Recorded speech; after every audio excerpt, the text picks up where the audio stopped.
Ringo's Gambit. The sun hung low over the rugged landscape of Goan City, casting long shadows across the town's quiet streets. Ringo, the enigmatic and fastest gun in the West, had become a legend in these parts.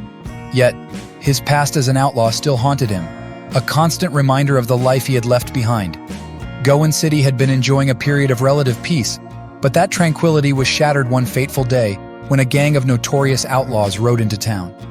These outlaws, led by the cunning and unpredictable Johnny Blackheart Kane, were unlike any Ringo had faced before. They brought chaos and lawlessness with them, and Goan City needed a hero.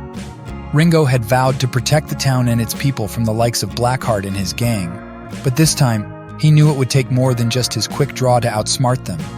He needed a gambit, a plan that would turn the tables in his favor.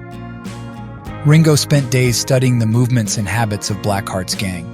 He knew their hideout, their weaknesses, and their routines. He also knew that the element of surprise would be his greatest ally. As the sun dipped below the horizon one evening, Ringo made his move. He donned a disguise, adopting the guise of a drifter passing through town. He sauntered into the local saloon, his spurs clinking softly with each step, and ordered a drink at the bar. Inside the saloon, Blackheart's gang was causing trouble, laughing loudly and intimidating the townsfolk. Ringo bided his time, waiting for the perfect moment to strike. It wasn't long before Blackheart and his gang noticed the stranger at the bar. They swaggered over, sizing him up with malicious grins on their faces. Well, what do we have here?" Blackheart sneered. "A stranger passing through town? You picked the wrong place, stranger."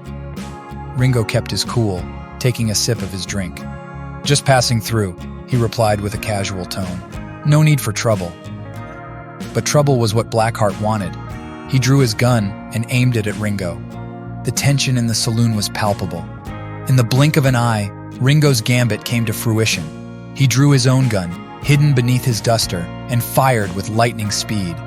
Blackheart's shot went wide, while Ringo's shot found its mark. Blackheart fell to the ground, defeated. The other outlaws were taken by surprise, and Ringo swiftly disarmed them one by one, his disguise revealed. The townsfolk erupted in cheers as Ringo had outwitted and outgunned Blackheart's gang. As he stood victorious in the saloon, Ringo knew that his gambit had paid off. Justice had been served once again in Goan City, and Ringo had proven that he was not just the fastest gun, but also the cleverest. With Blackheart and his gang defeated, Ringo rode off into the night, his path towards redemption illuminated by the flickering lanterns of Goan City. He knew that as long as there were outlaws to face and justice to be served, he would be there, ready to play his next gambit in the deadly game of the Wild West. The end.